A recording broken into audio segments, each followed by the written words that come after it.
Hi, I'm Magbanua and I'm going to walk through Relational Database.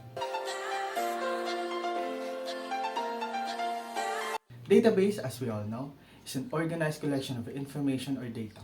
But beyond that, there are many types of database, and one of that is what we call relational database. Imagine having a library with a large amount of books, which means you have many information to sort out, from the book name, the author's name, and the publisher's company, and so on and so forth. So you're going to make a table, but then you realize that it will be very hard to organize and go through because there might be a duplication in the data, like the names, for example. In short, the data will definitely be messy. That's where you're going to separate your spreadsheet into different categories or tables. By doing this, you are making it easy to organize the data that you have. Now that you have this is where the relation comes in. You see, relational database stores and provides access to data points that are related to one another, which in this case are the different categories, tables we've made. Each row in every table or category is a record with a unique ID called the key.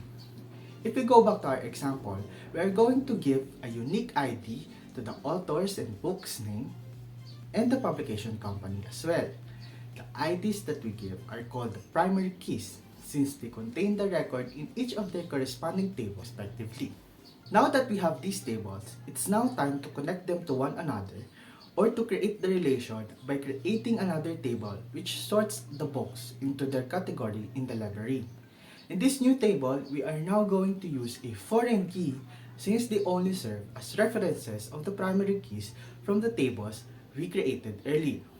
From this, we can now say that this way of organizing will definitely enable us to retrieve an entirely new table from the data in one or more tables with a single query. Relational databases was first mentioned by Edgar F. Codd in 1962 because at that time he saw navigational databases as overly complicated to use. On the other hand, to create, update, and administer a relational database, you have to use the Relational Database Management System or RDBMS. RDBMS uses SQL or the Structured Query Language to access the database. Finally, the advantage of the relational database includes ease of use, flexibility, data independence, and precision. Meanwhile, popular softwares to use relational database includes the free and open source MySQL, PostgreSQL, and the paid softwares but have free limited versions Oracle and SQL Server.